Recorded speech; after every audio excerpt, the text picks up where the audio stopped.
اب جناب کریٹیکل مسئلہ ایک اور آ رہا ہے، پوائنٹ نمبر 11، کیا قربانی میں عقیقہ والا معاملہ بھی شامل کیا جا سکتا ہے یا نہیں؟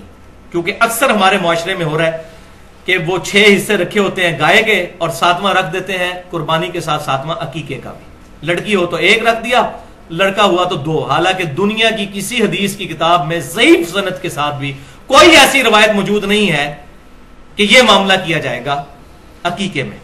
عقیقے میں تو پوری جان دینی ہے۔ اب عقیقے کا مسئلہ بھی سن لیجئے، صحیح بخاری میں حدیث ہے، آپ صلی اللہ علیہ وسلم نے فرمایا لڑکے کے پیدا ہونے پر عقیقہ ہے اس کی طرف سے خون بہاؤ، یعنی پورا جانور لڑکے کے بدلے ایک جانور قربان کرنا ہے، اور وہ میں اپنی طرف سے نہیں کہہ رہا، جامعہ ترمذی، سنن نبی داؤد اور سنن نسائی میں صحیح سند کے ساتھ ہے۔ آپ صلی اللہ علیہ وسلم نے فرمایا بچہ اپنے عقیقے کے عوض گروی ہوتا ہے، 7ویں دن اس کا عقیقہ کرو۔ گروی کیا ظاہر ہے پوری جان دینی، جان کے بدلے جان، اس کا عقیقہ کرو 7ویں دن، اس کا نام رکھو اور اس کا سر مڈاؤ، یہ 3 کام کرو۔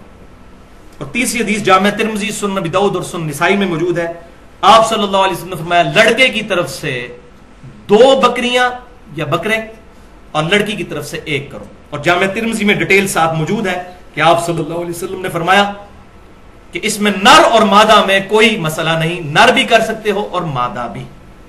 ہمارے اہل تشیع بھائی جو ہیں وہ عقیقے اور قربانی میں صرف نر کے قائل ہیں، لیکن یہ حدیث ہمارے پاس موجود ہے کہ نر اور مادہ دونوں کی قربانی لگ سکتی ہے، البتہ نر کا ہونا زیادہ بہتر ہوگا، کیونکہ سیدنا اسماعیل علیہ السلام کے لیے مینڈا ہی اتارا گیا تھا آسمان سے۔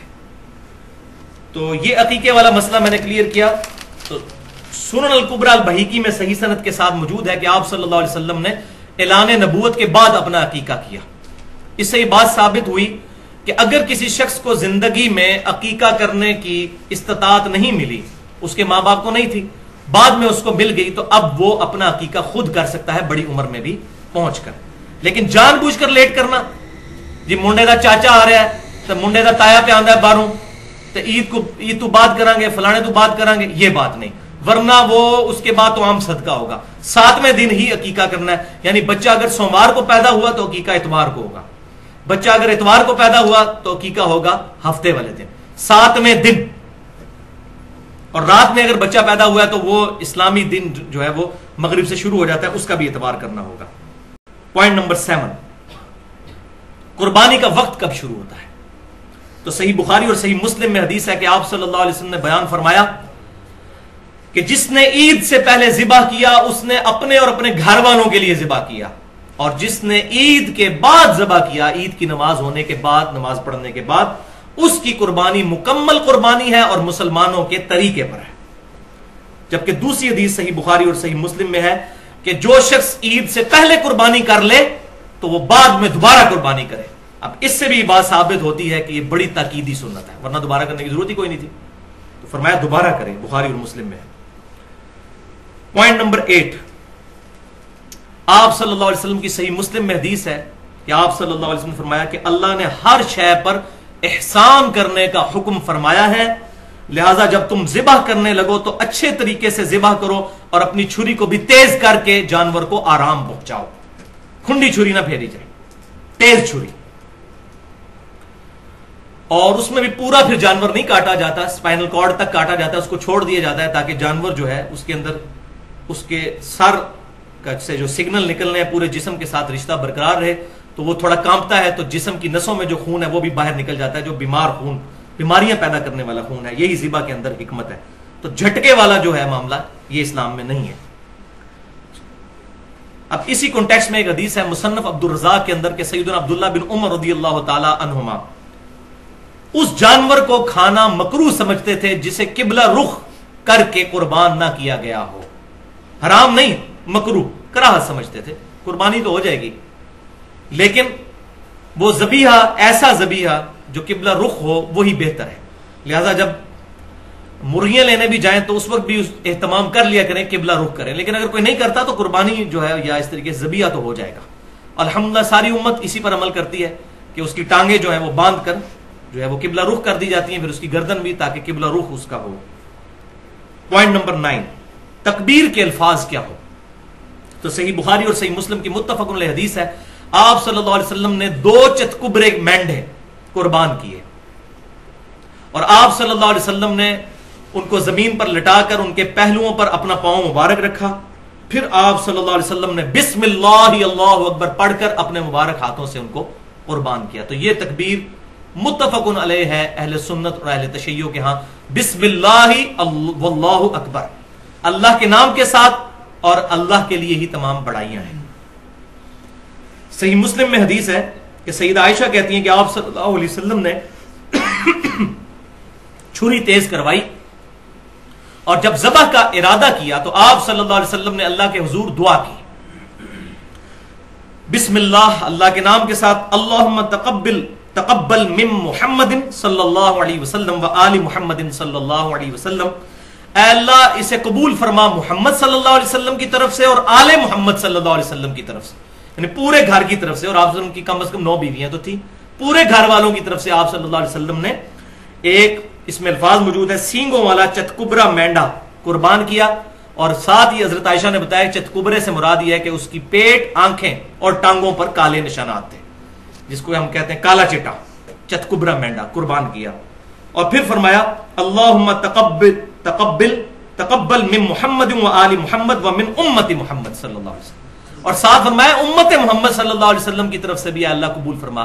یہ صحیح مسلم کے الفاظ ہیں. لہذا یہاں پر جو آپ صلی اللہ علیہ وسلم نے پوری امت کا ذکر کیا تو یہ آپ صلی اللہ علیہ وسلم کی خصوصیت ہے، کیونکہ آپ صلی اللہ علیہ وسلم پوری امت کے روحانی باپ ہیں. النبی اولا بالمؤمنین من انفسہم، نبی صلی اللہ علیہ وسلم مومنین کی جانوں سے بھی زیادہ ان پر حق رکھتے ہیں، اور آپ صلی اللہ علیہ وسلم کی بیویاں امت کی مائیں ہیں. تو اگر وہ امت کی مائیں ہیں تو آپ صلی اللہ علیہ وسلم امت کے روحانی باپ ہیں. سورۃ الاحزاب کی آیت ہے. اس کے تحت اب کوئی شخص یہ نہیں یہ دعا پڑھ سکتا کہ پوری امت کی طرف سے قبول فرما، ورنہ تو باقیوں کی طرف سے قربانی گئی نا. تو یہ آپ صلی اللہ علیہ وسلم کی خاصیت ہے. اسی کانٹیکسٹ میں اگلا پوائنٹ نمبر 10 ہے. یہ روایت ہے جس کی وجہ سے تھوڑا ایشو آج کل چل نکلا ہے، وہ جامعہ ترمذی اور سنن نبی داؤد میں ہے، اور یہ ضعیف روایت ہے. اور یہ وہ روایت ہے جس میں وہ سکم ہے جو میں پہلے بیان کر چکا کہ سیدنا علی رضی اللہ تعالیٰ عنہ کہتے ہیں کہ آپ صلی اللہ علیہ وسلم نے مجھے وصیت فرمائی تھی کہ میں ہر سال ایک مینڈا آپ صلی اللہ علیہ وسلم کی طرف سے قربان کروں. تو 2 مینڈے سیدنا علی رضی اللہ تعالیٰ عنہ دیا کرتے تھے، ایک اپنی طرف سے اور ایک آپ صلی اللہ علیہ وسلم کی طرف سے، آپ صلی اللہ علیہ وسلم کی وفات کے بعد.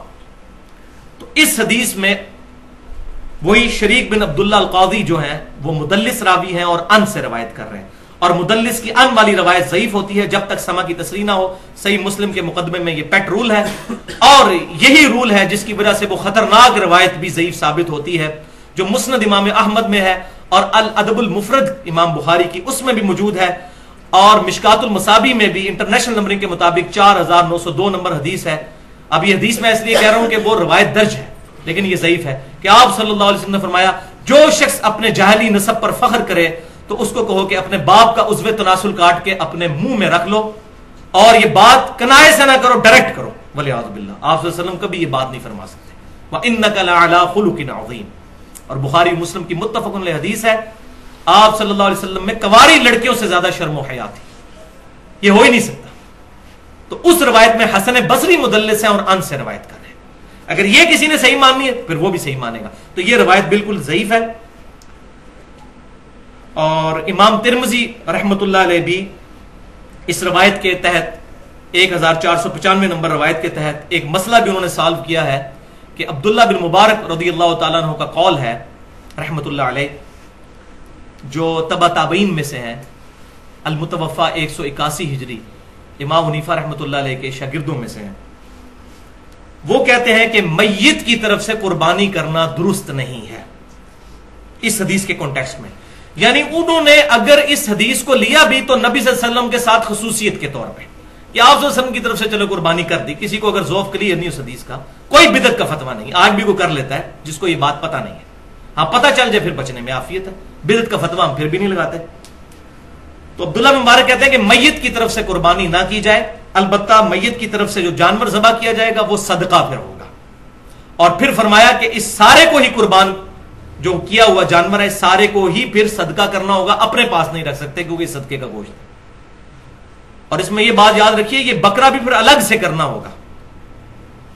گائے میں حصہ ڈال دیا اگر, 7 میں سے ایک حصہ کسی اور کے لیے جو فوت شدہ ہے کہ میرے امی ابو کی طرف سے یا فلاں کی طرف سے, تو ساروں کی قربانی خطرے میں پڑ گئی. اور یہ بات سمجھ لیجئے, صحیح مسلم کی حدیث کے تحت میت کو 3 اعمال کا ثواب پہنچتا ہے, ان میں سے ایک عمل یہ بھی ہے کہ نیک اولاد کے اعمال کا ثواب بھی پہنچتا ہے, ان کی دعاؤں کا ثواب پہنچتا ہے.